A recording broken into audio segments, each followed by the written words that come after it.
جمعہ کا خطبہ مختصر اور نماز لمبی کرنا۔ حضرت عمار بن یاسر رضی اللہ تعالی عنہ سے روایت ہے کہ رسول اللہ کو میں نے فرماتے ہوئے سنا ہے کہ آدمی کی نماز لمبی اور خطبہ مختصر کرنا اس کی فقاہت کی نشانی ہے۔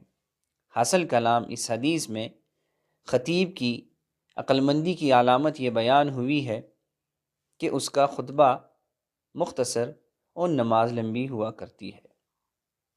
مختصر بات یاد رکھنی، ذہن نشین کرنی بھی آسان ہوتی ہے۔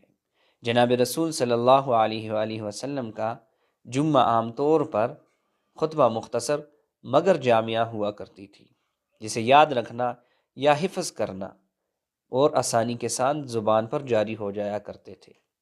لیکن ہمارے ہاں عموماً گنگا الٹی چلتی ہے، یعنی ہمارے خطبہ ان کا خطبہ لمبا اور نماز مختصر ہوتی ہے، جو خلاف سنت ہے، اور اس کی اصلاح